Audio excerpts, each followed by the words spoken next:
What up, what up, what up? Damn, what up, people? Are we ready? If you're ready, man, put a 1 in the chat. If you're ready. Here we go. You know I came here early. Supposed to start at 10 o'clock. My time is like 9 something. So I got an announcement to make, guys. Just so you guys know, all the people that want to be members, as of tomorrow, you guys can do that if you choose to. Doesn't matter to me. I got a video dropping tomorrow. It really needs to be watched and it really needs to be shared out. I get on this thing, man, to educate you guys, so you guys don't get tricked and bamboozled and all the bullshit that goes on in this trucking, especially right now, right? Because as a lot of people go broke and a lot of things happen, people move differently, right? They move differently. I get it. I understand, right? It's called survival mode. You guys got to recognize the difference, right? So we're going to get to this video right now. I've never seen one of these happen before. Right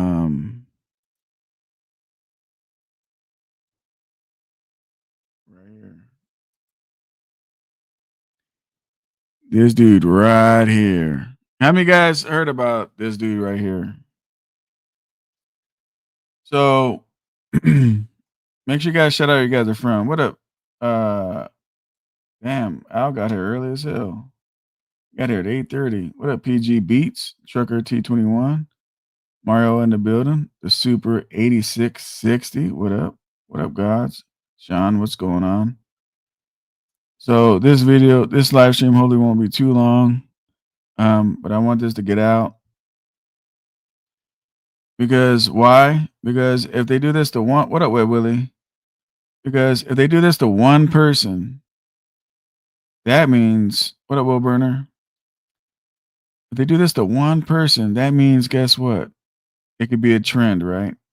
For all these shops want to go and rip you guys off and screw you guys, because that shit happens, man. You guys know that. That shit happens. You go to a shop, you want to pay one price, next thing you know, some bullshit. I've happened to me. I've had one of my guys in the Silver 389. Oh, fuck it. This fucking phone. Hang on, let me do this shit before it blows your eardrums out, because it never fails when I go fucking live. This motherfucking phone. But he went home, and instead of taking it to my shop, I said, just take it to the shop near you, right? And next thing you know, he called me up, like all shook up, like, what the hell happened? What the hell happened? And he said he racked up. I told you guys this story. He racked up like a $20,000-$30,000 bill on something that should have cost like $200. So once he put me on the phone, I knew what the fuck I was talking about, right? I knew what I was talking about. We left paying exactly that. We left paying exactly that. It was like $100, $200. All it was a wheel sensor. But this guy wrote up all kinds of shit. And the craziest thing is all kinds of stuff that I've already fixed. So you could tell it looks brand new, but the driver wouldn't know, right? The driver don't know. How many drivers do pre-trips? How many drivers bring the truck, park it, and then the company or whoever they're with, they go fix a lot of different things, and then it's ready for them on Monday. How many drivers you know pay attention to everything when they walk around the truck that what's been fixed? Well, the mechanic was preying on, he didn't know, and next thing you know, guess what?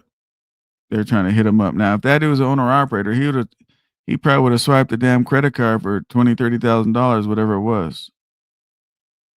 And this is the bullshit that goes on. This is why we try to tell you guys, man. Knowledge is everything. You don't gotta be the mechanic. You don't gotta get greasy. You don't gotta get dirty. But know your truck. Know your truck.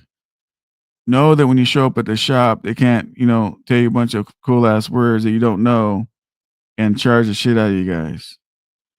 Well, this guy got caught up. This guy got caught up right here. Businessman accused of overcharging for the mechanical repairs on a truck driver. Hang on, let me get my drink together. I'm drinking water.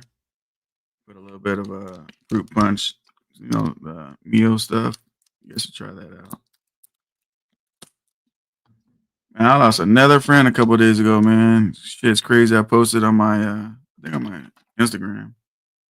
Although you guys don't know, whatever, I get a little bit more personal on my Instagrams and TikToks and all that stuff, but I'm on all that stuff, TikTok and Instagram.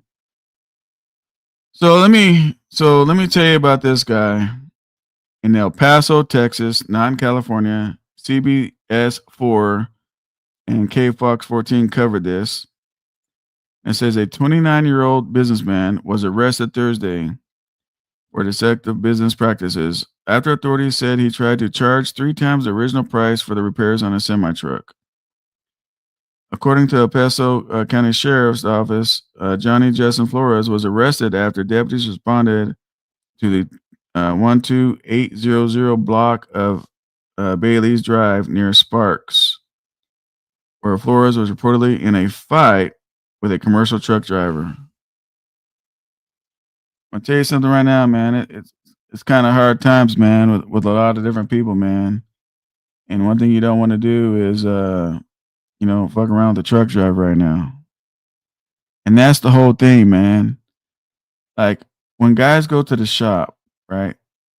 The mechanics know if you know what's going on or don't. And I ain't saying all of them, but a lot of mechanics, man, especially if it's a shop that's not getting a lot of business or a shop that's hungry for some money, they're gonna juice you guys because they got to pay their rent on the building, man. They got to support their family.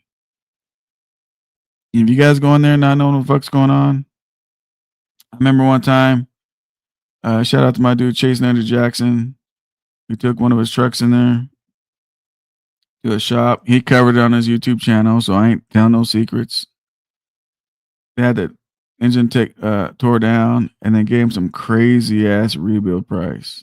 Crazy ass rebuild price. I said, call a tow truck. Let's find a place this truck's gonna go. Let's find something that makes sense. Tell them put all the fucking parts in a box. Call a tow truck and pick that bitch up. See, a lot of people, once they tear down your engine, and that's the whole thing they want to do before they do anything, is let's tear it down. Let me find out what's going on. Wait a minute. A lot of mechanics can tell you without tearing the engine down. Like I got a mechanic out here. He's one of the best.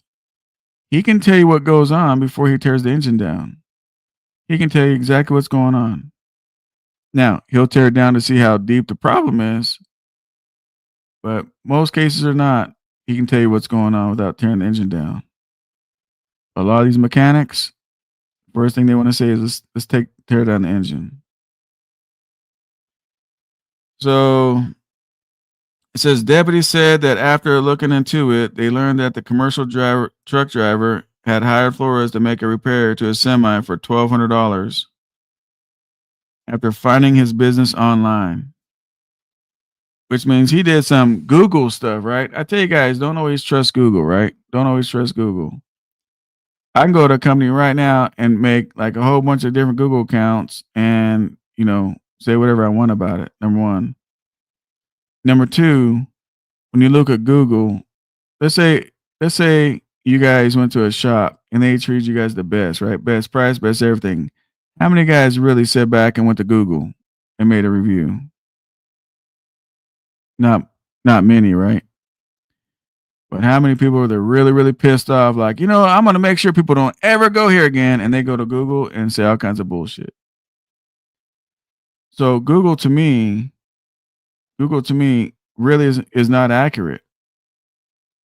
It really to me, Google's not accurate because the reality is it's only the pissed off people that want to say some shit.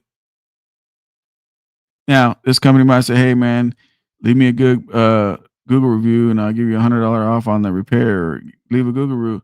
Then you see some good ones, right? But typically, a guy that ate somewhere said, "Damn, this fucking food was good." The first thing you're gonna do with his date is be like, "Hang on, girl. I know we're going to the movies, but hang on. Let me sit down and do a Google review and tell how great this place is." It don't happen, man. It don't happen. What Willie says, number one thing I dislike about mechanics, tell them what you need. They want to do other things, their own things. Yeah, exactly. Any wrench turner that ever put hands on my truck, I always double check against the invoice and the work done. I've had no trouble asking a mechanic to show me what he has done and why. PGB says it'll be good to arrest the brokers for underpricing the loads. But PGB, without getting off track, PGB, let me tell you something. I personally know some brokers, okay? And they're great people. And I know what the loads go for. I'm going to tell you something right now. It is not the broker's fault, PG Beats. It's the drivers bidding on the loads. And that's a fact. Have you guys not to get off track of this guy get arrested, but teachable moment. Have you guys ever caught a broker say the load's $1,000 and he said, "Hey man, I'll do it for 1,200," and then a bonehead will call and he'll do it for 1050. You got to put the responsibility where the responsibility lies, and that's drivers. The more hungrier they get, the more they'll get beat on the price. But TQO calls my phone with some bullshit. I don't take the load. If you guys think a broker is beating you up for the price, don't take the load. Why do you guys take the load? That's the craziest shit. A broker says, "Hey man, we can only do it for this," and you say, "Okay," and you take the load, and then you bitch and complain because the load was cheap. I delivered a bus all the way in Tampa, Florida, and I deadheaded all the way back to California because with the trailer that I had, like I made a shitload of money going up there, and I'm not gonna fuck around and get some cheap ass shit because I gotta get home. I'm not wired that way, but a lot of people are doing that, man. It's not the broker's fault. PGB, if you're a broker, right, and you got 3,000 in the load, okay, and you want to be fair, and they take out their normal percent, right? Let's say on that $3,000 load, they say, "Hey, you know what? I spent a lot of money advertising. I spent a lot of money getting this customer. Spent a lot of money. This. I'm gonna take 500 off the load. I'm gonna put on the board for $2,500." PGB calls, say, "Hey, man, I'll do it for 2,500." They get another call. They say, "Hang on a second." Some other guy calls, says, "Hey, buddy, I'll do it for 2,500." And they said, "Well, I got PG Beats on the other line. He's gonna do it for 25." "Well, I want the load." Uh, "I'll do it for 22." They click off the phone with you and say, "Hey, this guy, he said he'll do it for 22. He's on the other line." You're like, "Fuck, man, the guy posted for 25." And you say, "Look, man, look, I gotta go that way, man. I'll do it for 19." What just happened there? Is it really the broker's fault? Or is it the driver's fault? If you leave the cheap shit, and everybody has a different opinion what cheap shit is, if you leave your cheap shit on the dock, the drivers control if the shit is hauled or if it stays, not the broker. The broker can have $3,000 on a load. They can list it for wherever the fuck they want. They can list it for $500. But if no driver takes the fucking load, what does the broker do? Put in the comments. What does the broker do? What does the broker do?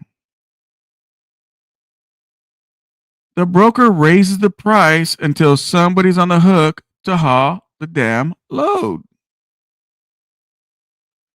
I can't blame the broker to make money, just like I can't blame the driver or the owner operator to make money. Everybody's in this motherfucker to make money. Why are you gonna get mad at one person and not be mad at your own people? What up, Poe? You know, it's crazy, man. Because I see shit on TikTok. Everyone wants to meet with Trump because broker this, broker that. I'm telling you this right the fuck now. When government gets involved, it's never fucking good. Why? Because government don't understand trucking. They don't understand trucking. And when they get involved, it's fucked up. All right. Hope you understand, PG. So yeah, it ain't the brokers underpricing the loads. It's the drivers undercutting other drivers. And here's another thing too, right? They get $2,000 for a load, but over and over again, they always do these lanes, and over again. It's just like a car auction, right? You know, when you auctioneer a car off and you get it for whatever price you get it for. These brokers know what those lanes are going for. They still might get $2,000 for the customer, but you guys are good for hauling for $1,000. You know what I mean?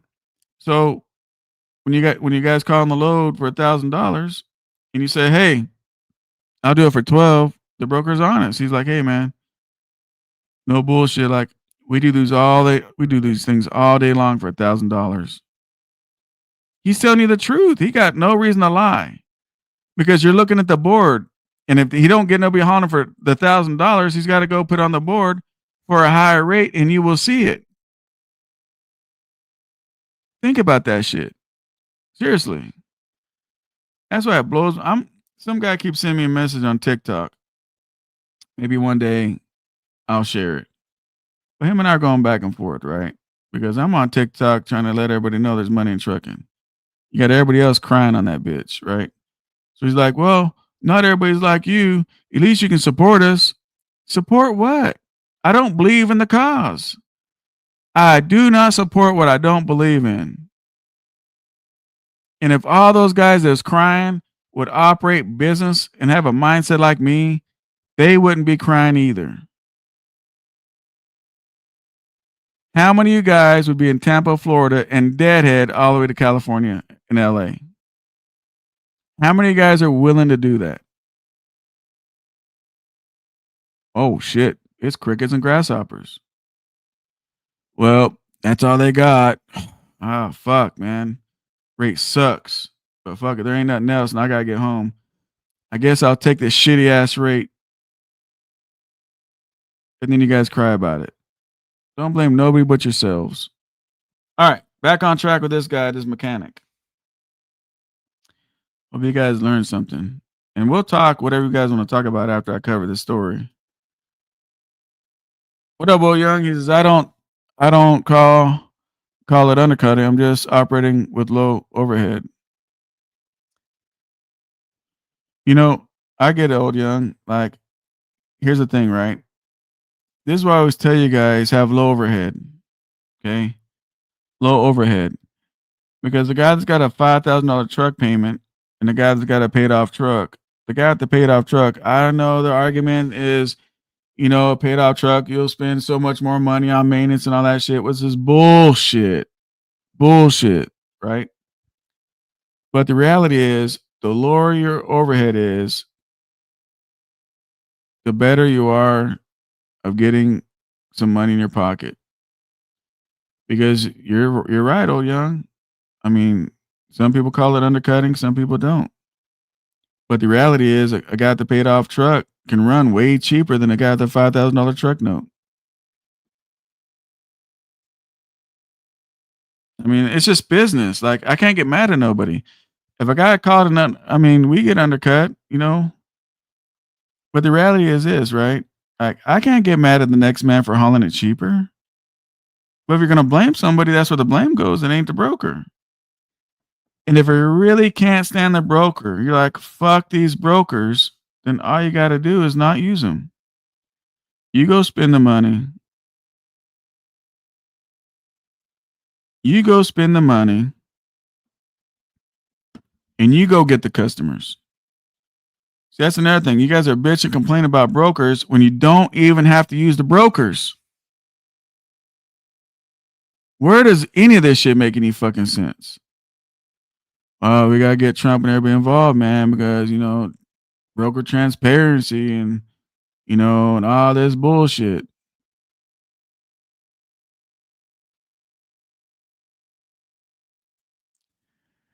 EB says, how about teaching a class on negotiating? Well, here is why I decided to bring back my monetization for members only videos. Because I realize that a lot of people, they're here for certain things, but a lot of people, they're not really, really serious about business, right? So I'm going to be deep diving and making some member only videos. And no, you guys don't have to spend a lot of money. I just want people that are serious that's going to comment that maybe I can help them. You know what I'm saying? Or stuff like that. Maybe do like some member live streams so I can be more on one with these guys. But the reality of negotiating though, like I know you guys don't believe this, but I'm considered a professional negotiator. What is a professional negotiator? It's somebody who negotiates that gets paid for the job, right? The studios all the time,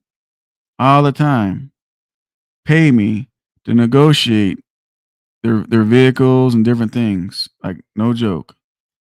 People out here in California, they pay me to negotiate their truck deals. I saved $20,000 on this one guy's purchase on his truck deal. I got one right now on the phone. Right now, they just sent me the truck paper link right now of a 2024 Peterbilt 567, blue in color for $159.9 at GTG Peterbilt. You know why they send me that shit? So I can negotiate it. And there's some people, they're not good at negotiating. See, we have to realize what we're good at and what we're not good at. Just like some of you truck drivers, you guys suck ass at backing up. You guys suck ass at backing up. No matter how much you try, you can't back that bitch up like the next man. And it don't mean you suck. It's just you guys are good at what you're good at. You're not good at what you're not good at. Some people go to school, they're good in math.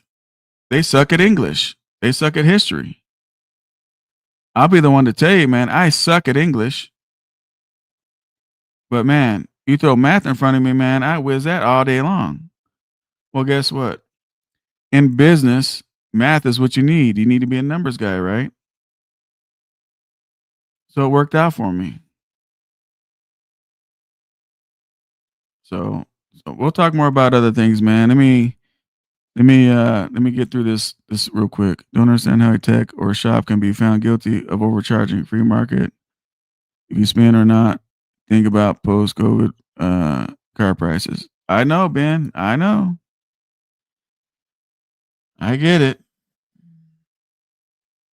Let me just read you the rest of this. However, the sheriff's office said the truck driver was then pressured to pay the invoice under a deadline of 15 minutes. So apparently, he tripled the price and said he had 15 minutes to pay it. So I think there's a whole lot more beyond how much the amount of the shop is. I think the reason why he's in trouble is because how he was doing things, very, very unprofessional, right?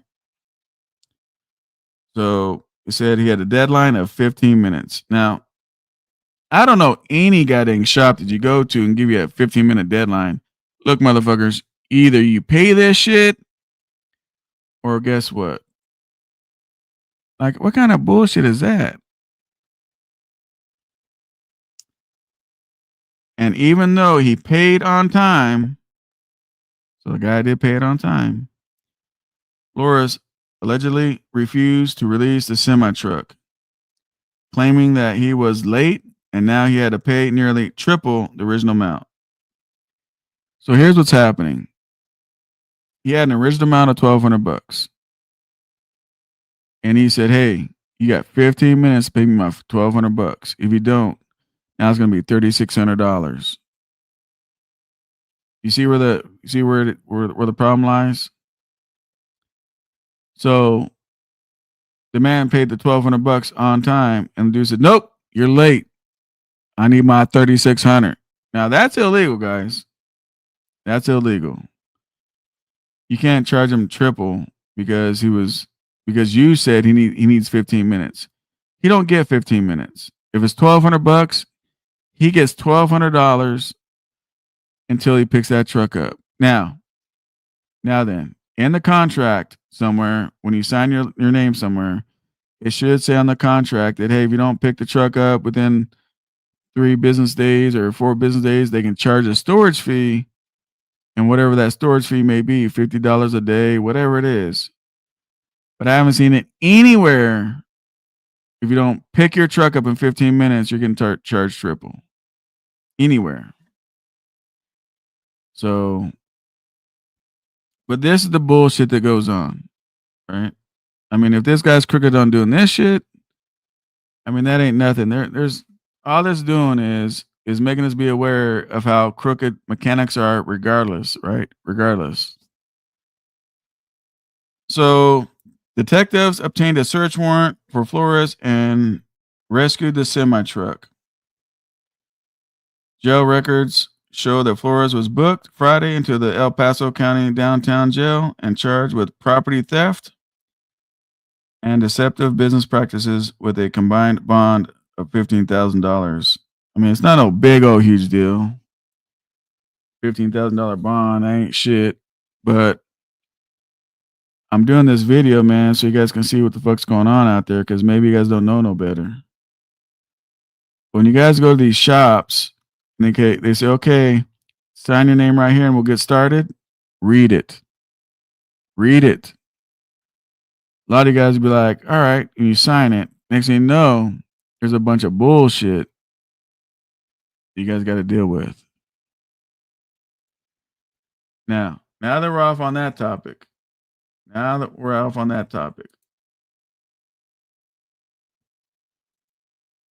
do you guys agree? Do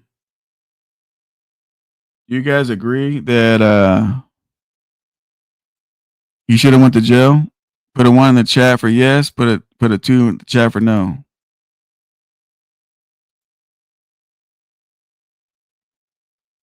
Let me see.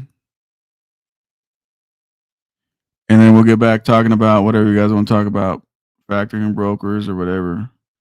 You guys see this picture? This is the video coming out tomorrow. There goes old Young. Oh, Young, you don't think you should have went to jail? So let's talk about it. So old Young, so you take your truck to the shop, they tell you $1,200. Now, old Young, knowing you, if a mechanic went in your face and said, "Hey, motherfucker, you got 15 minutes to pay this shit. I'm keeping your fucking truck. I'm charging you $3,600." Let me know, old Young. What the fuck would you do, bro? Would you sit there like a bitch and take it? I'm just asking. Would you sit there like a bitch and take it? What would you? I mean, I'm just curious. What would you do?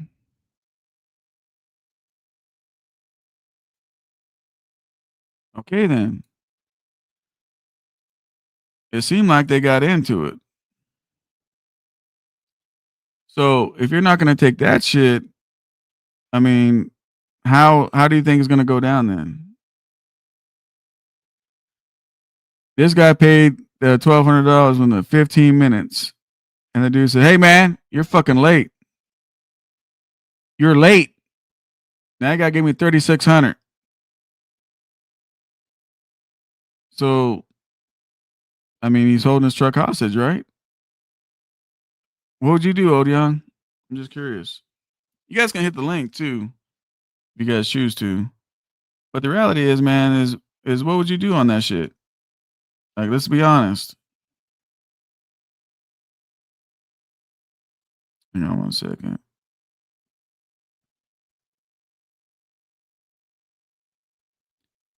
Appreciate the 50 people in here, man. She hit the like button. All right, I just pinned the link if anybody wants to come to the top. What would you guys do though? Because according to what I said, man, the dude on the truck was pissed off. What would you guys do if somebody fixed the truck and told you have 15 minutes to pay that shit? That shit is crazy as fuck. If I'm not there at the shop, they better give me a week to pick up, or it's or it what to turn into a legal matter immediately. So what's the being charged with? He's being charged with. Let me read you the charges. Let me go back to it.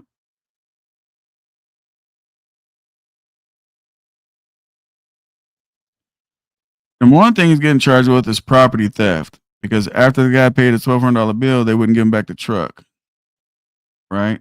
So put yourself in his shoes. So one thing is property theft, and the other thing is um, bad business practices because you know you're not supposed to be doing that shit, deceiving a customer. It takes mechanics 15 minutes to have you pay for the work with all the old technology they use. Yeah, it's crazy, man. It's crazy. But that's the shit that's out here, though, right? That's the shit that's out here. But the reality is, for you guys saying, "Oh man, fuck that. He shouldn't went to jail." Hey, to some guys, what up, DJ? Mr. Misunderstood. How you doing? But the reality, I think the jail probably saved his ass. Now, understand something. A lot of truck drivers ain't gonna deal with that shit. They ain't gonna deal with that shit. Like, I'm sure somebody else called the cops before that dude probably got his ass beat. This is keep it a whole buck. If no storage at the shop, don't take the truck there.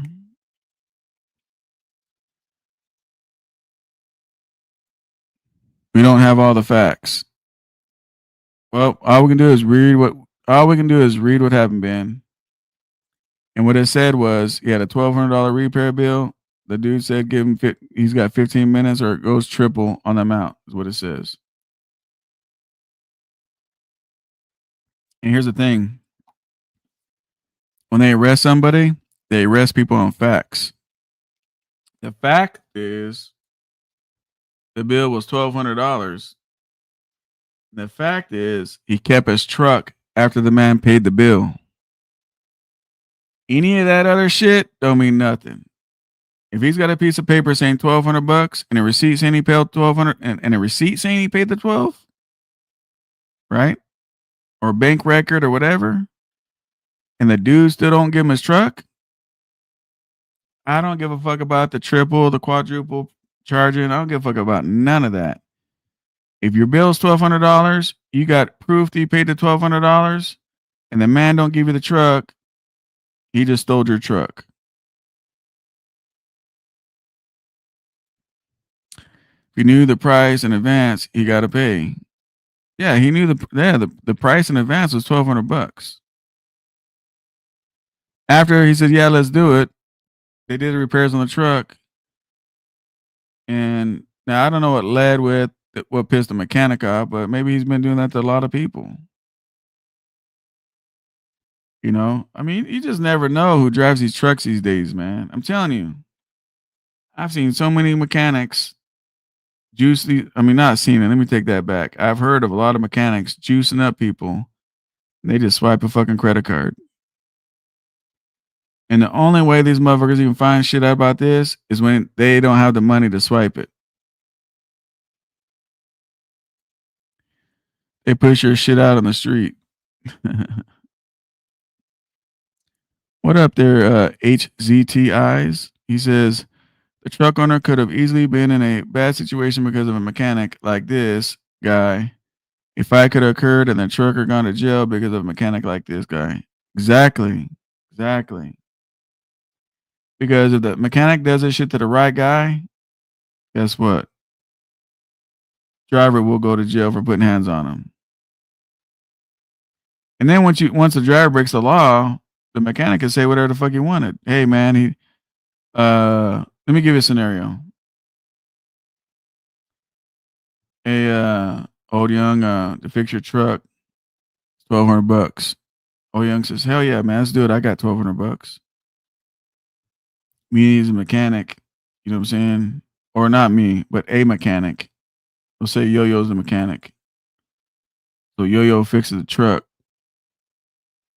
Next thing you know, Yo-Yo comes back and says, hey man, I need my fucking 1,200. Your old young says, all right, man, give me a minute. I gotta move some things around to make it happen.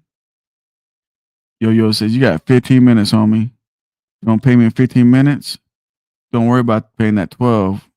You're gonna have to come out of your pocket 3,600. Old young's like, what the fuck? Where's this shit come from? Old young's like, nah, fuck that shit, man. So so next thing you know, old young is moving some shit around, making shit happen. Came back, swiped the card, paid the money, went up to Yo-Yo, said, here's my receipt, man. I paid it. Yo-Yo says, nah, fuck that. You owe me 3,600 now. You didn't pay your motherfucking bill on time. I said 15 motherfucking minutes, homie. Old Young says, fuck this shit. And puts hands on him. Pop, pop, pop. Gave him a 2-piece, 3-piece. You know what I'm saying? Beating the shit right there. People outside the shop looking in at this truck driver beating up the mechanic. They call the cops. Cops showed up. We got witnesses, right? They're the ones that called the cops. They go to the witness. What did you see? I saw the mechanic, he fixed his truck. And I don't know what happened after that, but he just beat that mechanic's ass. The cop go up to old Young and said, what happened? Man, he wanted to charge me triple and da-da-da-da-da. He goes up to the dude, Yo-Yo, got his ass beat. What happened? Man, I fixed his truck. Everything was good. He was complaining about something. It's beyond my control. He got upset. Next thing you know, he beat me up. Now, on that scenario, does old Young go to jail? Put a 1 for yes, 2 for no. On that scenario, does old Young go to jail? Understand something. When the guy says, man, I'm going to charge you triple, that's not on paper. That's his word against your word. He changes his word up after you beat his ass. Do you go to jail? You see what I'm saying?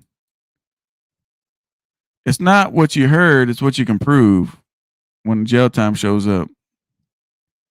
He was charging extra for storage fees? Nah, no storage fees, bro. No storage fees. He was charging extra for the rate. For the rate. What up, Wilbon? What up, SoCal Trucker and fans? Good to see you, YouTube Live. Yeah. So you guys are putting a 1. So yeah, you'll go to fucking jail. And that is the shit that goes down. Because I'm telling you something right now. You play with the motherfucker's money, you already know that's the first way to get in a situation where the cops got to show up with some bracelets. And you know what? I don't like the word bracelets. Post says, I've seen signs in shops saying they will charge price based off your attitude. Yeah, they say that, Poe, but that's not legal. That's not legal. With a bad attitude, they can refuse your service, right? But they can't charge you more because your attitude sucks.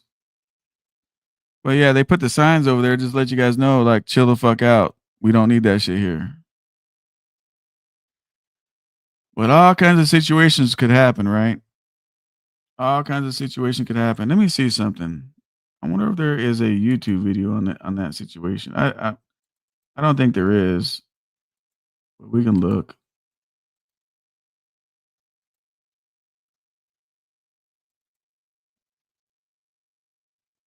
Let's see.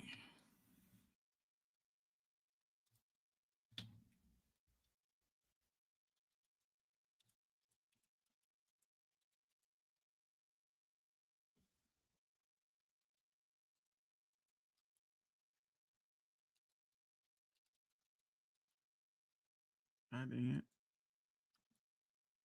Let's see, driver.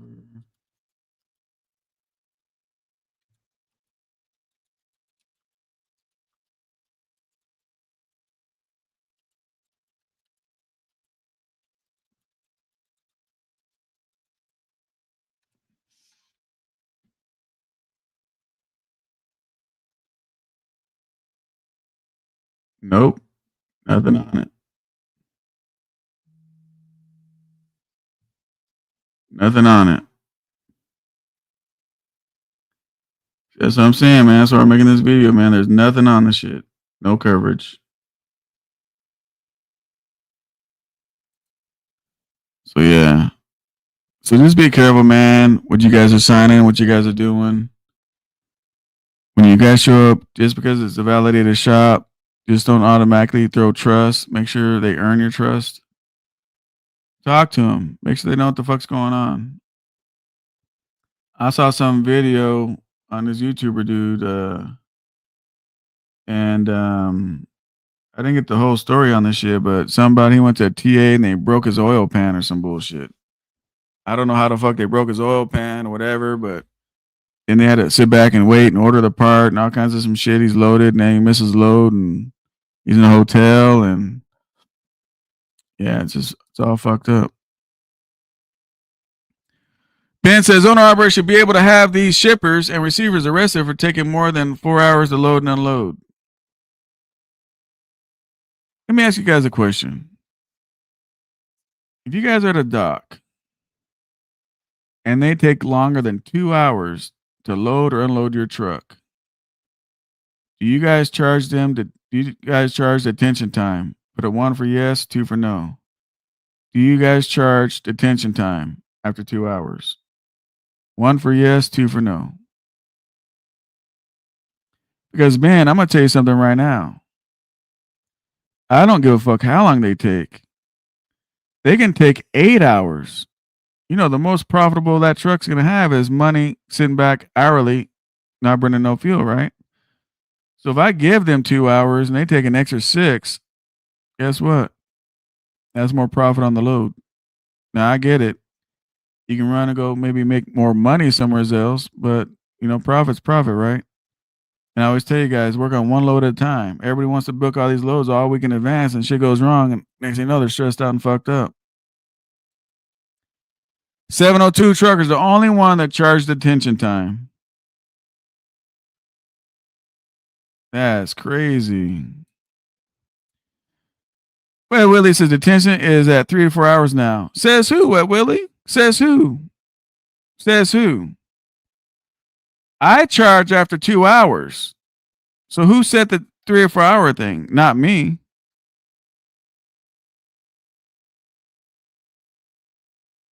I charge for 2 hours. After 2 hours, they got to pay me. Am I the maybe I'm the only one that does the 2 hours? I don't know. James West is 1 and 2. Who came up with this 2-hour nonsense? Well, Poe, to me, it's not nonsense, right? If you got 20 something pallets, I don't want them fucking my trailer up, being in a hurry. I want them taking their time. Sometimes they got to take the pallet across to the warehouse. So, you know, I'll give them 2 hours. But you're saying 2-hour nonsense. What are you saying? Are you saying you're going to give him 4 hours like the other dude? Like what Willie said, he's going to give him 4 hours? Is that what you're telling me? One, but TQO requires 3-hour fee. Oh, okay. It's a broker thing again. Brokers take the detention pay. Says who?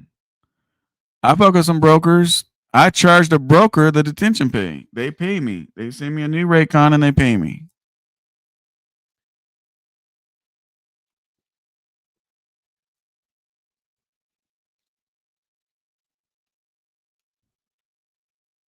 After 2 hours, the broker, if I'm with a broker, has a choice to either send me or what's in my contract regardless, but let's just say I don't, right? It should be in your Raycons and all that shit.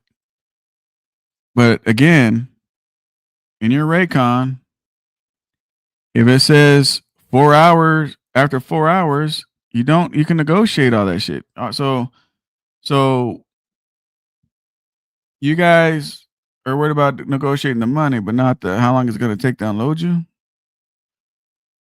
Anything on that Raycon is negotiable. So I mean, not unless Here we go again. Not unless the majority of the drivers are good on unloading and taking 4 or 5 hours, and they're good with it. Again, if we got a driver problem like that, then the broker says, "Hey, man, drivers are good with it. It's 4 hours." What up, Ronald? Says I had a mechanic keep my truck for 4 years, saying he was waiting for parts while he was using my truck as a part truck. No fucking way. Ronald, him and that person, we'd have a fucking problem, bro. Seriously, we'd have a problem.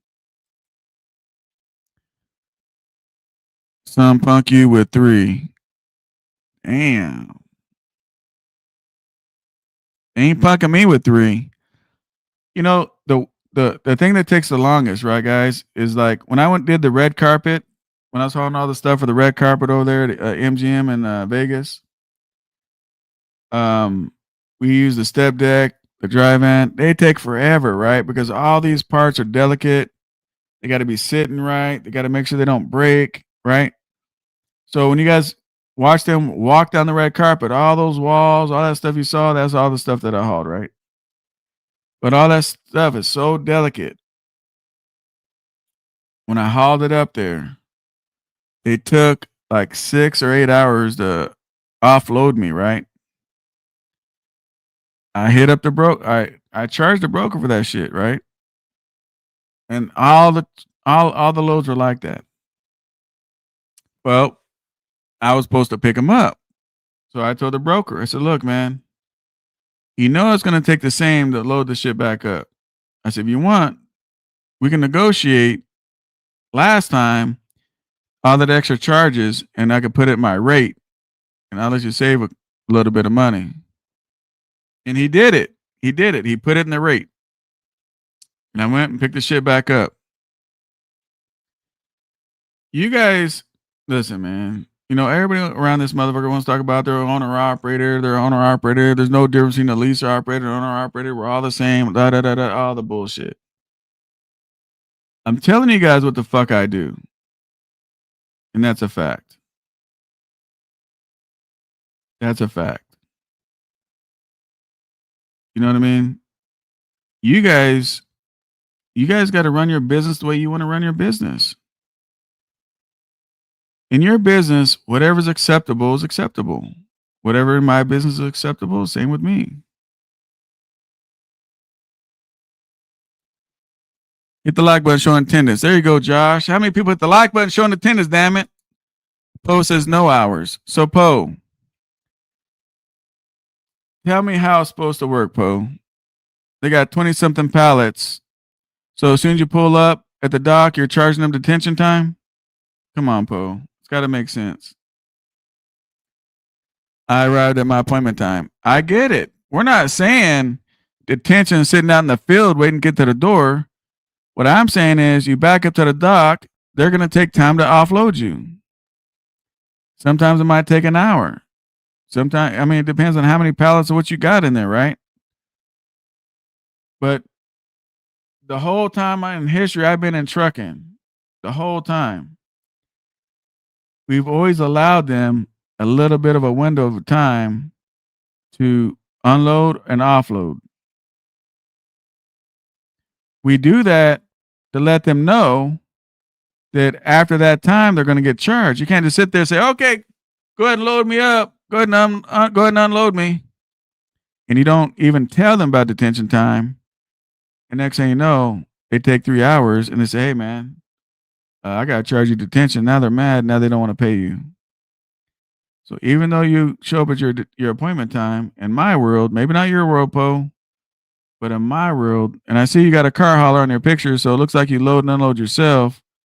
So you know, maybe you don't do flatbed and drive in. I don't know. It's like when I haul all the electric shit, the buses and the electric semi trucks and all that shit. I load myself and unload myself. There's no detention. I show up there, I jump in it, I load the motherfucker on my trailer, I go where I just gotta go, I get in it, I drive it on my trailer, hand them the keys. So with those customers, there ain't no detention. But if I show up and the fucking bus ain't ready and I'm there for 6 hours, guess what? They're paying me.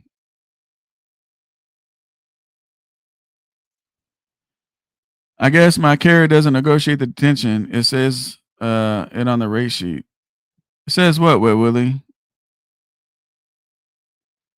I'm gonna tell you something right now. I don't know who your carrier is, and you don't have to put it on here. But if you're there for 4 or 5 hours, I'm pretty sure that damn carrier is charging for you to sit there.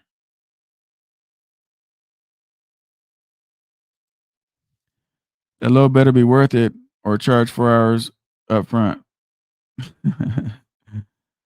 uh, that's what I believe. If we are in business, everything should be negotiable, right? Right now, it's like everyone's working for the broker. No, I'm not working for the broker, Wet Willie. I work for myself. You know, my name's on my business. I own everything. I work for myself, and that's just what it is. I get calls a lot. Hey, man, can you do this for 900 bucks? No, I'm not. I'm not. So this is where you guys got to take control in your own self. Unless you drive for somebody, then if you're a driver for somebody, that's got to be negotiated too. Everything with business is negotiated. Everything.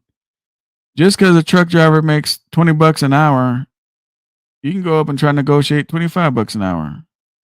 Like everything is negotiable. Why is it in this truck and we got all these yes ma'ams? When did that show up? Basing on getting treated like an employee and not a partner. Well, Willie, you wait until you see this video that's dropping tomorrow. It's already loaded up. You can look on my channel. It's going to be a premiere. You wait until you see that video. It's about leasing. That video is really going to educate you guys in the situation. No problems with flatbed haul. Is dry and reefer have problems? Yeah, I mean, this is why I negotiated with my dedicated customer, and now we do drop and hook. And the great thing now about us having drop and hook now is we can show up there. It's a 24-hour facility with security. We can show up there when they're closed and drop the load and pick up an empty trailer. What up, T-Bone? So, Calvin, your approach to negotiating is more to do with a certain confidence that the person you're negotiating with feels it. The thing about negotiating is this: having the knowledge, right? So, let me give you an example of negotiating. You're trying to pick up, let's say you're trying to pick up a load from Florida that goes to LA, goes to California, right? The first thing I would do is do some research, right? Which most of these load boards will do that for you, right? Find out what the going rate is going, what the average is going on, and all that stuff. That's the start of negotiating. It's like when I negotiate cars, right? I don't just say, "Hey, you want 30,000 with the car? I'll give you 29." That's not negotiating, people. That's giving them an offer. You guys even know the difference between giving somebody an offer and negotiating? We saw that shit. We saw that shit in the goddamn fucking CV19, right? They'd see a load for a certain amount. They would throw them some crazy rate and they took it. Man, I negotiated this. No, you didn't, bro. You made an offer and they accepted. You guys, seriously, do you guys know the difference between negotiating and offering?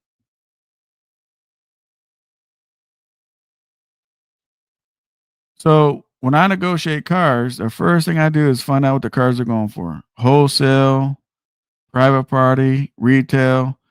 I need to know all this knowledge about this car so I know where I'm at on numbers. Then, when I call on this car, I don't even give him a price what I'll pay yet because I'm negotiating. I'm setting up the stage. Hey, man, I like your car. Uh, and I let him know my history of what I've learned. And then I'm educating him on what I learned, right? I educate him on what I learned. Then I come back with, I know you want 30, man, but I mean, I can do 25. because now he knows what I know, right? Now he knows what I know about what that car is going for and everything I learned, he now knows. And that's how my negotiation is become successful. If you go up, hey man, I'll get you want 30, I'll give you 28. Nah, man. I mean, I'll do 29. Okay, I'll do 29. Hey, I negotiated that. I mean, I guess that's an opinion what a negotiation means, I guess. That's not how I negotiate. I consider myself a professional negotiator. A lot of people pay me to negotiate. You guys ever remember when I did well, it don't matter. Fuck it. Let me move on. I'm not owner operator yet. However, I ain't planning on hauling general freight or bumping docks, open deck. I never sit very long. There you go, Ben. I understand. When I was doing flatbed, I had my you had your what? What the hell's a Moffat with me and just unloaded myself. Easy peasy. Negotiation class needed. I mean, maybe that might be something I do for the members. I'm company, saving up to go independent. So here's the thing with Willie. What is independent to you? See, everybody has a idea of what the fuck independent is. What is yours? Been having a truck for a year, getting my working capital up. Oh, nice. I'm glad you got your own truck, man. That's what's up though. Zach says, okay, what's your opinion on buying a used truck for 67,000 and adding a 2-year warranty through Freightliner? Here's my thing. I don't know what you're gonna haul. I don't know your business situation, Zach. Do you know what I'm saying? I don't know.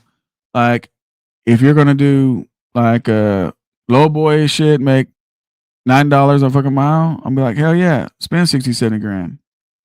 But I couldn't honestly give you an answer because I don't know your whole situation. And I don't expect you to put it on here. You know what I mean, Zach?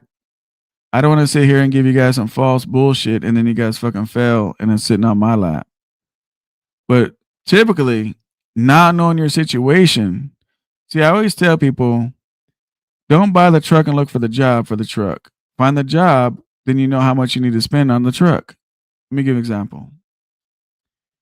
These batteries they got going on, right? You know, they're 70, 80,000 pound batteries, right? The batteries. Well, I'm not gonna go find a lightweight day cab and then look for work and look at that and say, yeah, I'm gonna haul that because that thing's gonna break the truck. Because to put that much weight, you need a heavy duty 3-axle trailer. Now that trailer weighs about 20 something thousand pounds. You're 100 grand before you even hook the truck up. What trucks can pull that? Right? But now if you found the job, right? You found you found the lane. Now you say, okay, I want to haul these batteries. I know the trailer's going to weigh 20, 25,000 pounds, 3-axle. Okay, I need to go find a truck that's going to do that. And then you go searching for the truck that can do that. Does that make sense? But typically, what's going on right now in the market for a lot of you guys, right? Knowing they're going to cut down Section 8, they're going to chop up EBT starting January. They're starting a little bit right now, but the deadline is January. I really don't know what's going to happen in this trucking world, but I know it cannot be good, right? I know it can't be good. I don't know if it's barely going to affect it or if it's going to big time affect it. So if somebody wanted to now, if you're paying cash, that's different, right? But if you're going to make payments on $60,000, $70,000, we're getting into winter time right now, which is going to be kind of slow depending on where you're hauling, what you're doing. Knowing what's coming in January, I would tell you right now, Zach, just sit tight where you're at. Sit tight where you're at, doing what you're doing. Keep your money. Let's let January hit. Let's see how good or bad this EBT cut thing's going to be, and then we can reevaluate. One thing about trucking is patience, which a lot of us don't have, right? But one thing we need in this trucking is patience, right? If you got the credit to go buy it, you'll have the credit in January, February. You got the cash to go buy it, you'll have the same cash January, February. You know what I mean? I never like people getting in debt in the wintertime. You know, a lot of people like, you don't understand, SoCal. The winter is all that holiday freight. We can make a killing with all that holiday freight. Well, people ain't got the money to buy the holiday freight. People are busted out here in a lot of places, right? So the projection that these stores have of holiday freight, I don't think they're going to be ordering what they normally do because they know the projections of the situation. So just take it easy, okay, Zach? Take your time with it. I don't pick up in Florida. Yo, it's just an example. I don't pick up in Florida either. It's just an example. That's all, bro. It may kill the week to get in and out. Rate sucks out. You missed the whole point, yo. I was just giving a demonstration, an example. I don't do shit out of Florida either. That's what I did with my classic. Posted for 25K, walked away paying 13.5. There you go, Wet Willie. Negotiating is explaining why the price should be what you're willing to pay. No, yes and no, old young. Like I said, negotiating is teaching the person what you know. So when you shoot them with the price that you're thinking of, they understand. And then from there, it's an even playing field. And then you'll get the right price, what you want to pay. Right. But if they think it's worth $30,000 and they ain't doing no research. Oh man, it's worth 30,000. That's what they're asking. You can sit back and say, I just want to do. Yeah. You got to educate them without them knowing that you're educating them. Right. Authority. I need a good deal on a step deck. Good deals are everywhere, 702 trucker. A piggyback. What? A piggyback off road 3-wheeled forklift carried on the back of a flatbed. What is the same name? Oh, okay. I get it. I got it. I know what you're talking about now. Coming in late. Almost half the companies I spoke to this past week are under a hiring freeze right now. Because a lot of companies know, if they're smart, they know what's going to be happening come January. And I know nobody's talking about this shit, right? Because I know it ain't going to happen to me, SoCal. I get it. The reality is this shit in January could probably even affect my dedicated shit.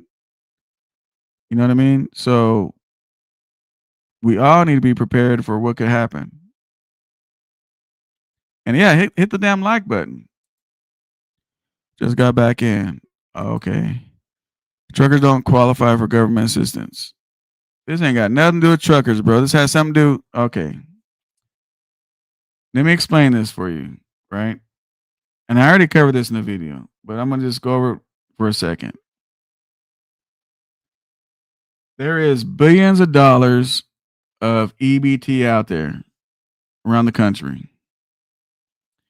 Every time they swipe the EBT, the stores are filling up the shelves, and we haul the shit to fill up the shelves, correct? Are you guys with me? Put a 1 in the chat if you're with me. I don't want to lose you on this. So when they don't have an EBT to swipe, they will use their own money, which means they're not going to go buy 50 packs of fucking soda, 49 bags of chips, buy their kids all the junk shit they want to eat no matter what. You know, like, so guess what? The stores aren't going to be ordering in the volume they used to, which now affects trucking. It ain't about truck drivers trying to get on EBT. It's about people getting cut and lowered on EBT.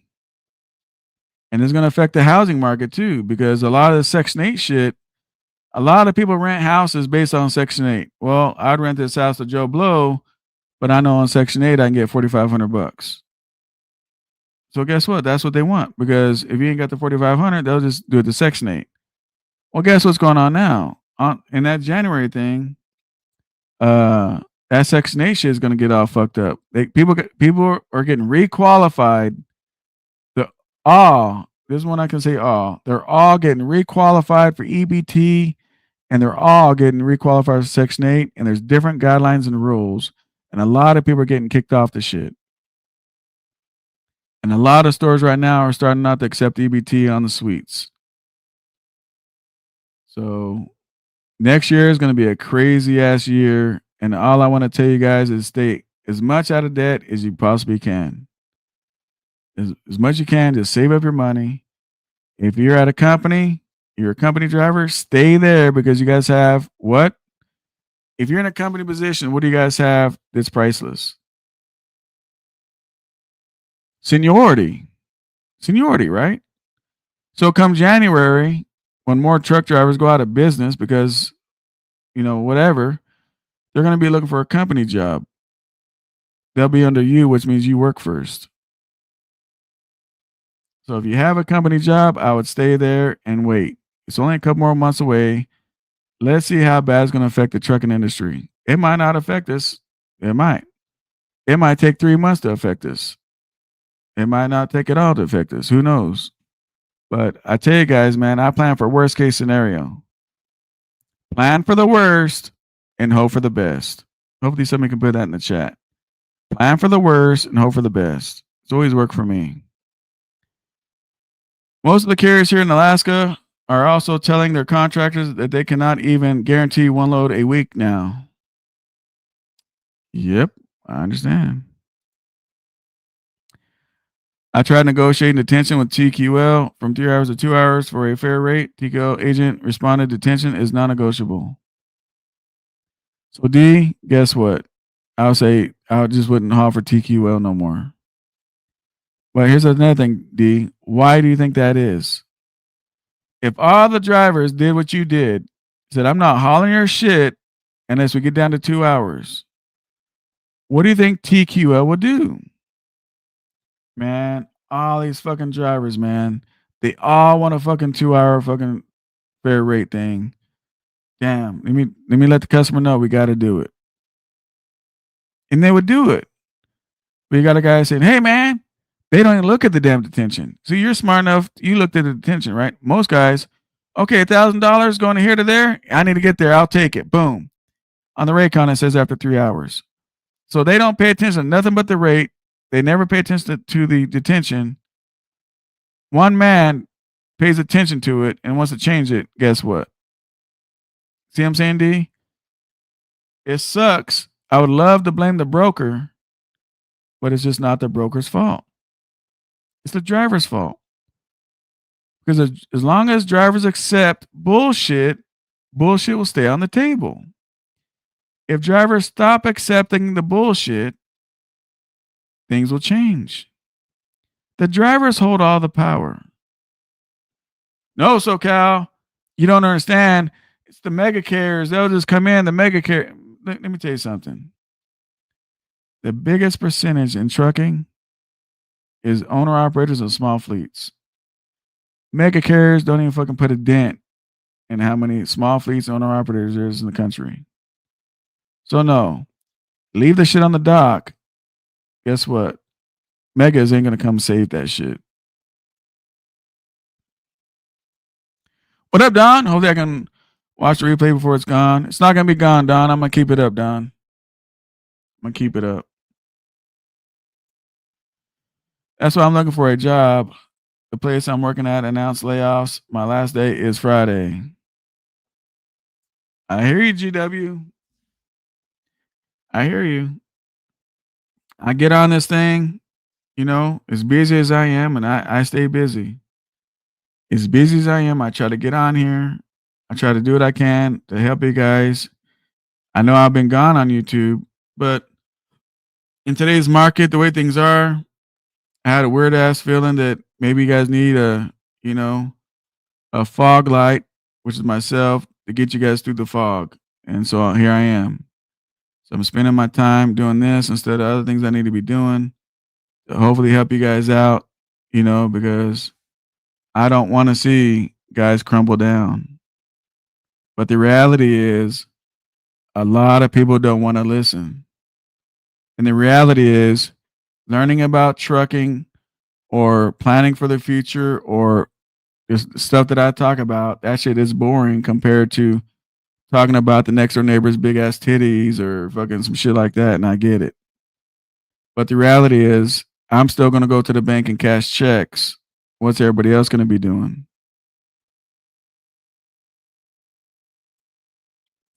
I think the electric cutoff is October. Yeah, I don't know, bro. What up, DJ? $1.6 trillion of unpaid car loans debt. Yep. Yep. I know, man.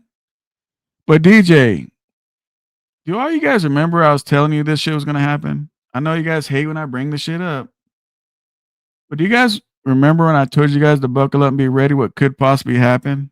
If you guys remember me guys doing the videos, which I still have the videos, put a one in the chat. I'm just curious who watches, who pays attention, who remembers.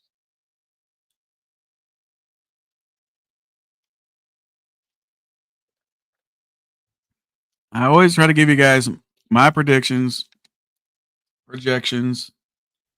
I'm not saying I'm always right, but you guys remember, right? Told you guys the house market's going to be crashing, which it is. They're trying to save it little bit by little bit, but that shit is crashing. And you know what? If you go look on Zillow, they're knocking houses down $30,000, $50,000. I told you guys. The same thing with everything else. I fucking warned you guys. But I get it. SoCal don't know nothing what the fuck he's talking about. But I can tell you one thing good about SoCal. I can turn this motherfucking YouTube off and not come back. And my livelihood is just fine. Still making money. Still got my car. Still got my truck. Still got everything. We're happy. We're having fun. We still. My son just came back from fucking Philippines. You know what I'm saying? My 18-year-old, I'm saying, not the one in the military. So I appreciate the ones, man. You guys know I'm here for you guys, like straight up. I try to warn you guys about things. You know, nobody wanted to listen to Jesus either until the flood happened. Then everybody wanted on the boat, right? I ain't shit compared to Jesus. Please don't think I'm doing a comparison because I'm not. But only a few will believe. If you ain't never got them droves the first date, just pay someone to negotiate your deals. LOL. Yeah. Job security. That's a fact, Jordan. What it is, okay? How's Cali today? Shit, sunny as always, Tennessee. I got my Harley in the shop getting oil changed. It's my second oil change on that bike. I got 5,000 miles on it now. They charge $500 for oil change. Yep, $500 for an oil change. I need some personal help, SoCal. I hear you, FJ. If enough people need help, maybe I might put the mentorship thing back on this channel. We'll see. Oh shit! Hang on, I skipped somebody. Appreciate all the ones. Let me do the ones. FJ did a one. Jordan did a one. Don did a one. Appreciate that. Definitely said shit might get tight again. I hear you. Like, look, guys. I'm not better than nobody else on YouTube. I want you guys to understand that. To me, I feel that anybody on YouTube, any kind of content creator, I feel we're all on the same team to help out the people that watch us. That's how I feel. But I also feel that some people have strong points and weak points, right? Some people are stronger at certain points, and some people are weaker at other points, right? I think my strong point, due to my mindset, and maybe the God blesses me up above, I don't know, but somehow I know things that I can't explain, but I come on here and I warn people to be ready just in case. If I'm wrong, it doesn't cost you no money. If I'm wrong, it don't cost you no money. But if I'm right, it'll save your ass.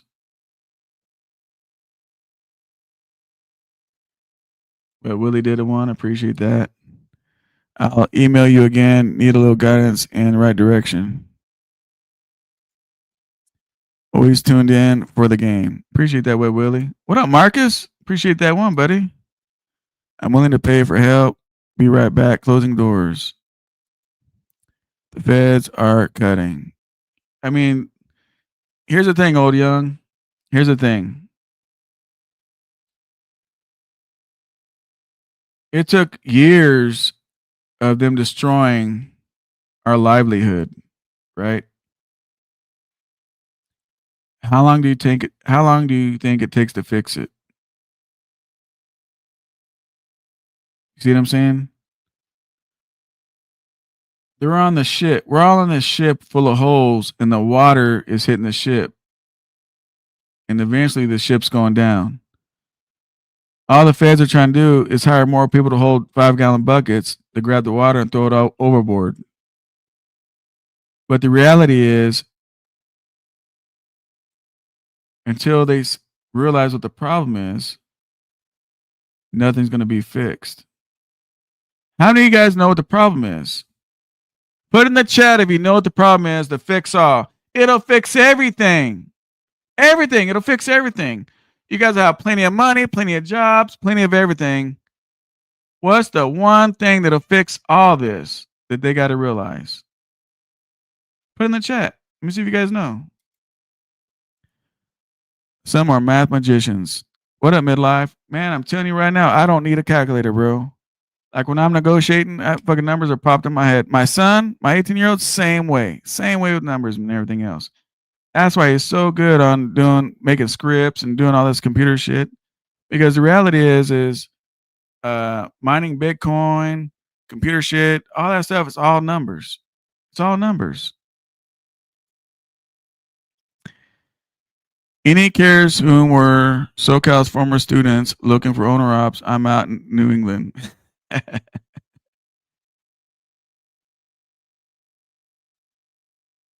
Fed rates need to come down other 100 basis points to ramp up our economy. Okay, I'm back, but gotta drive. I get it. Next step to save money, going back to multi-generational homes, kids stay safe, parents mom. Somebody has it right in the chat.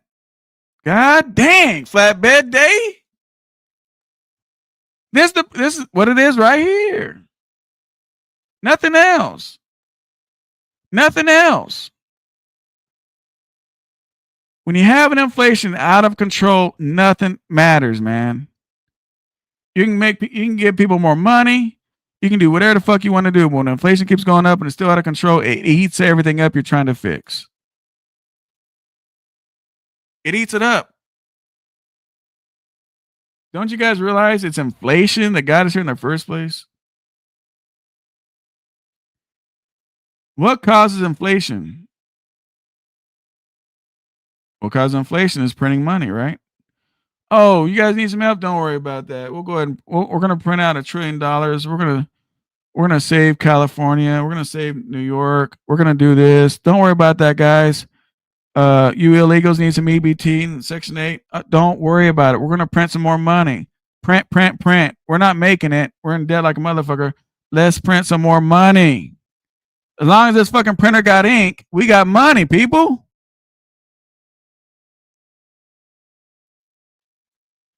You guys can believe this and don't believe this. But, there's two things they got to do. Cut the fat to survive, which they're doing, right? All these people. Now, some people need EBT. Yes, they do. Some people need Section 8. Yes, I agree. I don't think they need to be in some beautiful 4,000 square foot houses in a fucking $2 million neighborhood. But I do believe, man, put them on Section 8, give them an apartment. Now, if they got fucking 7 kids, then they're stupid as fuck. They don't know better. 1 or 2 kids, you made a mistake. The dad's a piece of shit. Sound good. Close your fucking legs. Understand. Don't let this shit happen again. You know what I mean? But all the people that's taking advantage of all this shit, and they teach their kids. And when you're 18, go to the welfare building. The government will give you GR, general relief. Motherfuckers teach their 18-year-olds to go do that. Next thing you know, their kids are learning how to live off the government. I try to teach my kids how to be bosses. I try to teach my kids how to either be good at what you do. Like my son's in the Navy. He wants to do that his whole career, 20 years old. Or He's going to put in his 20 years. He'll be 40 years old, retired with retirement at 40, right? At 40. And I told him then after that, you go back in as a civilian and get the big money. But he'll have a check at 40. Well, I'm teaching my kids, but they want to teach their kids about general relief, how to go live off the government. One of my daughters, my oldest daughter, she makes over 6 fucking figures a year, people. She's young as hell. She makes over 100,000 a year. I don't raise bums. With my mindset, I put it in their head. Now, I don't tell them where to go, what to do, and all that, because again, people are good at certain things, they suck at other things. But I can tell you I'm a fucking proud parent. And the last thing coming out of my fucking mouth is go join the fucking government fucking goddamn welfare program. And if you guys believe me, cool. If you don't, I don't give a fuck. You do, you don't. I don't know none of you guys, got no reason to lie. And if I did know you, I still wouldn't lie. Because at the end of the day, I gotta wake up and go to sleep as a man. Parents move in and share costs. No, fuck that shit. That's government spending. Absolutely. 99-cent fuel. Ain't gonna help T-Bone. No taxes. Yeah, they need to cut that shit back. It's another thing, good shit on that D, is cut the fucking taxes. Look, guys, a tax is a burden on people that make money. If you lower the taxes, they'll still get their tax money, but if you fucking lower the taxes, that puts more money in their pocket to do what? To do what? To go buy cars, to go buy bullshit at Best Buy, to go buy where the fuck they want to fuck it off on, right? Which does what? Helps the economy, right? Which gives us more loads to haul. Tricolor just went bankrupt. 65 dealerships. People not paying loans. People losing income. Last thing they're going to pay is a car loan. Cost of living is out of control. Facts, DJ. Why don't you guys drive by your local dealerships? I do. I just went by there yesterday. Grasshoppers and crickets. Grasshoppers and crickets. I don't know how long dealerships and everything else can, I don't know how long they can make it. Like, I don't think you guys know how bad of situation that we're in. It's like the retards on fucking goddamn TikTok want to go sit up with Trump so they can make broker transparency and make more money. Look, motherfuckers, if the money ain't there, how you gonna get it? If the loads ain't there, how you gonna get it? You can't force somebody to pay you more money. See, nobody understood that shit. They try to force $20 an hour to McDonald's in California for minimum wage. What they do? They invested more money on some kiosk machines, and that's who we talk to now. Kiosk machines. It did not help the motherfucker trying to get $20 an hour. You understand what I'm saying?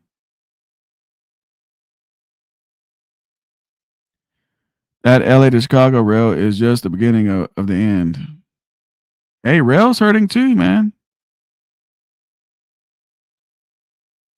The fuck?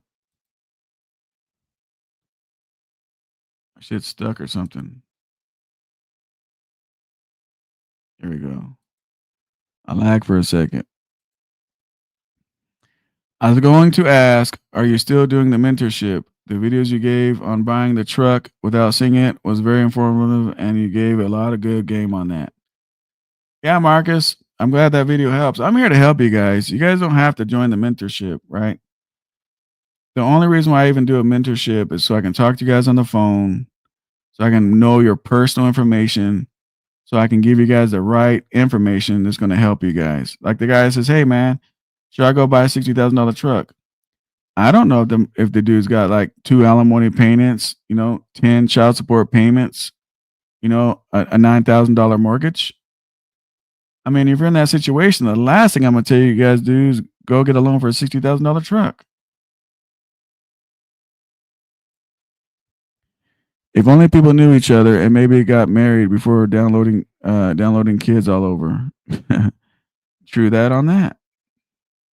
What up, Henry? Car manufacturers have priced themselves out of sales. Well, what it is midlife is they're trying to stay in business. Again, why did the prices of cars go up? One word, put it in the comments. Why did the gas go up? Why did the food go up? Why did the price of cars go up? Why did the price of living go up? Why did everything go up? Put it in my comments right now. One thing, inflation. Inflation is that big. Broker transparency, stupid negotiating a deal with you're happy with. For example, when you go buy a Happy Meal at McDonald's, you're not asking McDonald's how much did they cost you. Thank you, DJ. Thank you. You guys go to Starbucks, pay $6 for a coffee that probably cost them like 50 cents, but you guys are okay to pay that. How come you guys don't ask Starbucks, hey, I'm gonna order this cappuccino, but how much did it cost you guys? This is why, and I hate to say this, but there's a lot of ignorant, uneducated people that are in trucking. And it's sad, man. It's sad. You know, I wish they'd like join the military. That way the military could tell them what the fuck to do. And I'm gonna tell you this. If anybody was gonna get a pay raise in this world, in this country, if anybody was gonna get a pay raise, anybody, I'd vote yes right the fuck now. Is the military. My son's in the military, protecting, serving, doing what he's doing. They don't pay military shit, guys. Seriously. They don't pay these guys shit. But they love what they do, and they do what they love, and that is the difference. If you guys think the military should get paid better, put a 1 in the chat. Some of you guys don't even know what they get paid. But if you think they should get paid better, especially in the beginning, put a 1 in the chat. LA to Chicago train route means more loads for Chicago. Inflation, absolutely, man, absolutely. We're still suffering for the consequences from the CV-19 stimulus money. That's a fact, old young. That's a fact. All these people sitting back, laughing because they got how much they got on the loads, taking advantage of all these fucking people, and doing all that shit, laughing to the bank. And all these people taking all this free money and taking all the, you don't have to pay your mortgage for a year and you don't have to pay your rent for a year, taking all the free ride. Don't you think that's just going to come back like a boomerang and slap you in your face?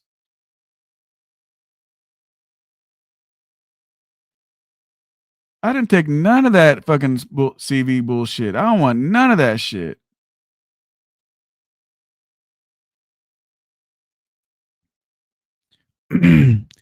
At the end of the day, what's happening is what we allow.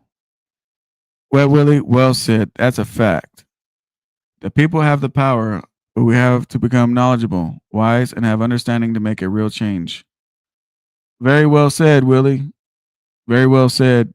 That's what I've been telling people for a long time. You go ask these drivers, hey, what do you got on the hood? What engine? I don't know. They don't know nothing. All they know is how much money they get on a paycheck. This is sad, right? I just watched Coach on his video, and he's down right now. Was it he's down right now? Look, I was half asleep when I watched it. Was it? Did you guys watch the latest Coach video? He's down or broke down or something because of airbag. Look, guys, if you walk around the truck,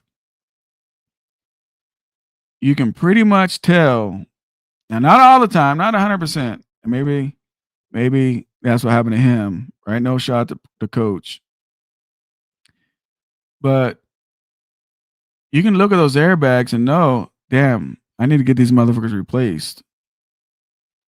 One thing about airbags, they're like tires, right? Even though tires got good tread, they crack, they do all that stuff.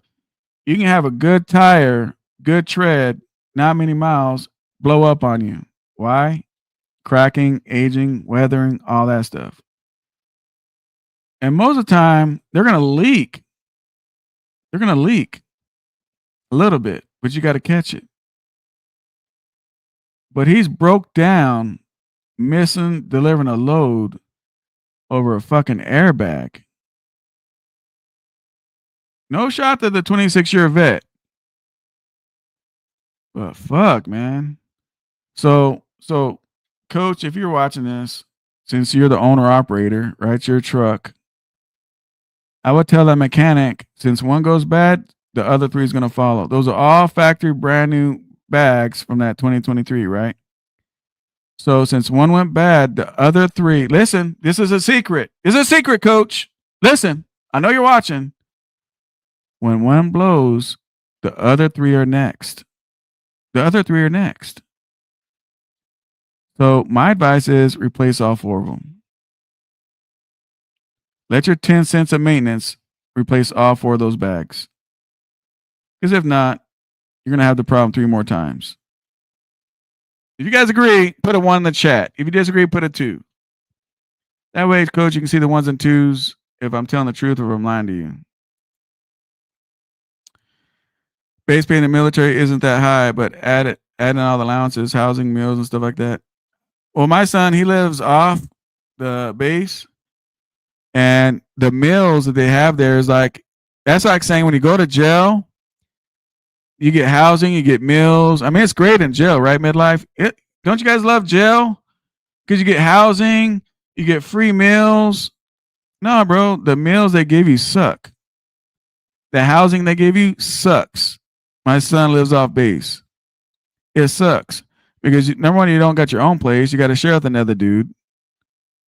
And if he's over there banging out a bitch right there next to you while you're trying to sleep so you can go to work the next day, that shit sucks. That's exactly what was happening to my son. He went and got his own shit. So yeah, fuck that shit. They can have the allowance and all that bullshit. That shit sucks. What up, rest area? E3 is like $1,500 a month. Yeah, man. Mob in the building, SoCal, it's a no-brainer. I mean, you think that, Mob, you think that. A lot of people don't use their brains. Bro, after all these years, I think we all know he didn't take care of nothing on a truck. Oh, you're talking about coach? Who watches coach? If he was a coach for his sport team, his record. Guys, we're not here to knock down coach, man. Leave that man alone. I watch coach. Ben says, at SoCal, make a mentor video about what exactly it is. I got money to buy a truck and a great credit. I'm 4 years into the trucking. Knowledge is the only thing I lack. I'm ready. Excuse me. I'm really just a street dude. Shit, I hear you, bro. We all came to the streets. But you know what's great about that, Ben?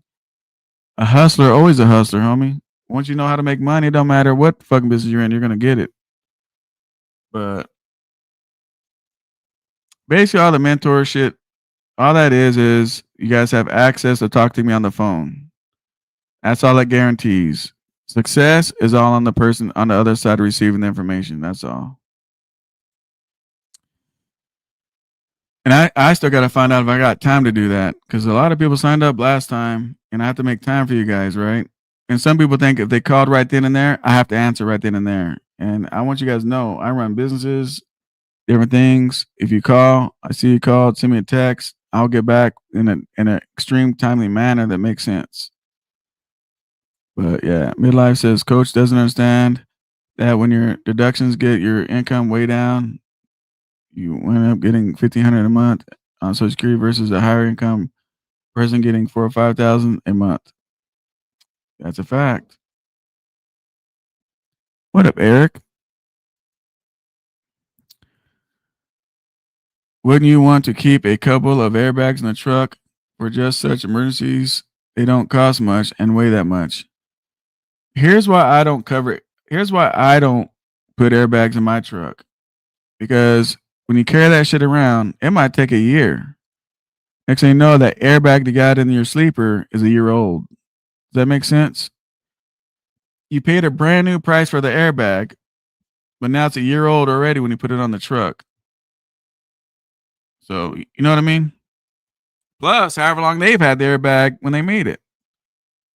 But the thing is, guys, you can go to Love's, you can go everywhere, and they can put airbags on the truck. That's not no serious shit. Now, certain hoses on the truck, keep those because they have to order those, right? But we're talking about a Freightliner, Love's, all these places, man. They got these parts for fucking Freightliner. Man, I'm trying to catch up with these messages. Shouldn't you keep at least one tractor airbag and trailer bag on your truck? Says Anthony. Well, I explained why I wouldn't do it. That's bullshit. Military meals are top notch, bro. DeAndre, my son did not like the meals. Maybe it's different. He's in the Navy. Maybe it's different somewhere else. You know, I can call him right now, DeAndre. I know DeAndre. DeAndre is a good dude, but he likes to dispute everything I say, and that's cool, bro. But from my understanding, he goes out and eats. Like now, listen up. If you guys in the military and you guys think the mood they're giving you is delicious and good, that's cool. That's cool. I give you guys a point of view of what my son tells me. So I guess it'll be a 50-50, right? I guess the housing is good too, right? I guess the housing is good too. If a service member lives off base, they get BAQ housing allowance. Yes, they do. Yes, they do. What up, big dog?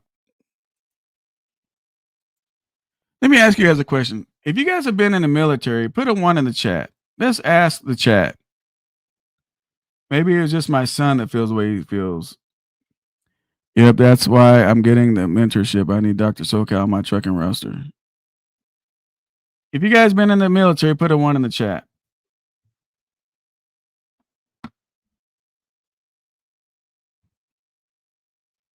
All right.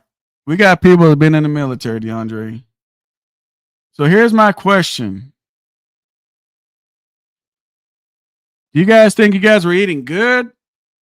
You know, like, I guess that's an opinion what good means, right? You guys think, and it's your opinion, right? There's no right or wrong answer. If you guys think you guys are eating really good and you're like, fuck, I'm gonna eat this fucking food. I'm not gonna go out to a restaurant and go eat. This fucking food here is bomb as a motherfucker. I'm gonna stay right here and eat this shit up. I want seconds. Fuck going to a restaurant, right? If you guys think you guys are eating good, put a Y for yes, you are eating good. If you think no, put an N for no.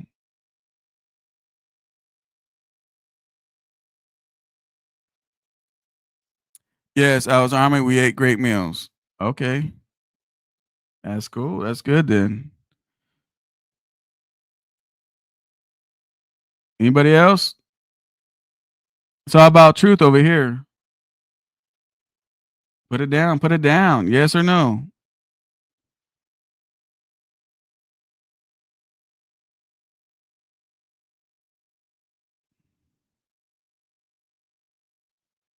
Oh my gosh, coach.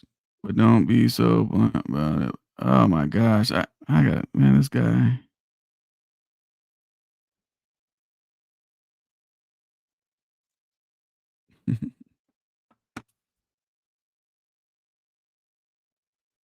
So he says it's 50-50.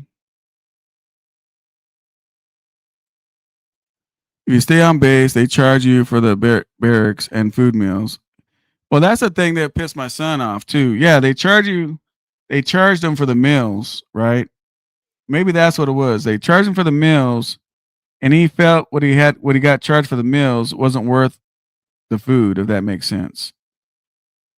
Which was ridiculous back in 2012 when we came back from Afghanistan. They charged $250 a check for food and stuff. Maybe that's what it was. Maybe the food is good, but yeah, they charge him for meals, and he just said, "Fuck it, man. I want that money back in my check. I'm gonna go out and go eat." So Maybe I took it differently. You know what I mean? Maybe the food is just bomb as hell, but he didn't want to pay the shit. He'd rather go eat somewhere else. I've tried getting parts at Fleet Pride and seems to have a difficult time. Yeah, it's gonna. The reason why it's gonna be a little crazier rest area is um is because they're trying. It's hard to get employees. It's hard to people are hurting right now, bro. It's crazy. They took out civilians and the great food out and gave us food that we had in Afghanistan. My ex works at the kitchen at Fort Stewart. She said when soldiers only ate the food when they was broke. Their mob has it, DeAndre. The soldiers only ate the food when they're broke. God damn it, DeAndre. If you are charged for the meals, then you get. Yeah, that's true. Is it true there's a waiting list for joining the military? I have no clue, bro. I couldn't give you an honest answer. I have no clue, guys. But but yeah, man. I mean, they did charge him for the food, and he's like, "Fuck that shit," and he goes out and he don't eat on base. He didn't like living at the barracks because of situations. I mean, but I understand some guys. I guess it's different on where you go, right? It's different on where you go. Some barracks are probably better than other barracks. Fuck, I don't know. I guess it's different anywhere, everywhere you go. What up, Wicked? How you doing? All right, guys. Anything else? We've been on this motherfucker over an hour and a half, man. Barracks is like the chain gang, from what I heard. Fort Stewart's an older base. Yeah, that's the thing, bro. They charge you for all this shit, but it's like I said. That's why I've never been to jail. But my motherfuckers that went to jail, they tell me how it is. I never been in the military. I can go by what people tell me from the military. See, that's the difficult thing about speaking on what other people tell you because it could be right or wrong, right? So, but DeAndre, he loved the food there, but it just depends how you're raised too. Some people are raised on 99-cent TV dinners. You know what I'm saying? And there's nothing wrong with 99-cent TV dinners. I get it, right? How many people like school food?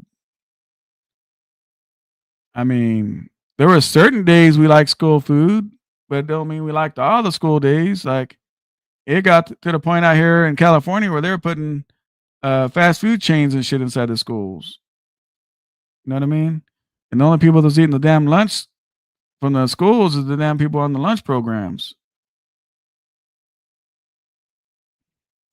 Bro, it's kind of wild how much people that went to prison and soldier related somewhat. Most of my buddies military. Yeah, I mean, it's crazy, right? I've never been to both, man, but dude, there's so much is in common about those two, man. It's crazy as hell. Crazy.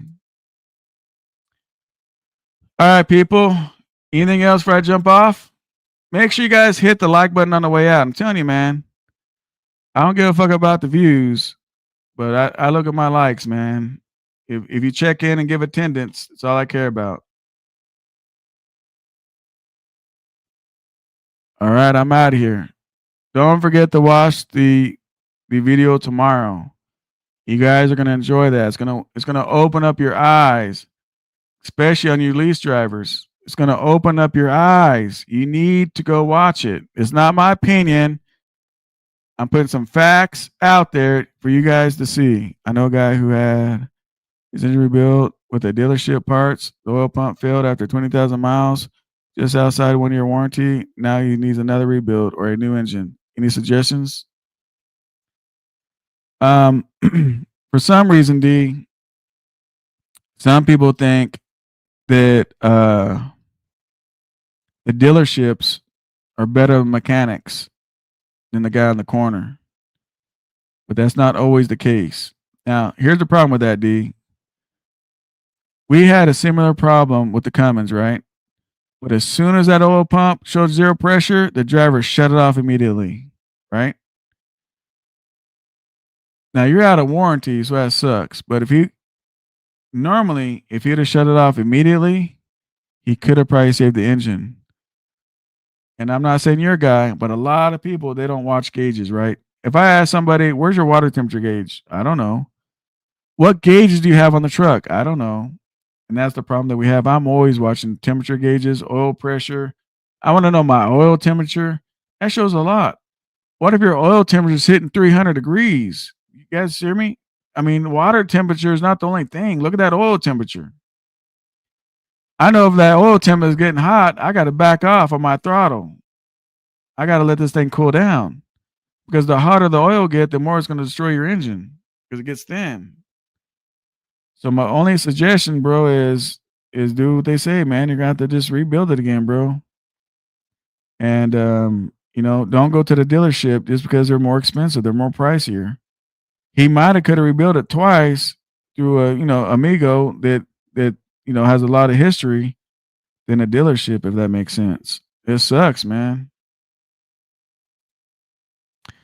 So, okay, what's a good company for me and my wife to drive team?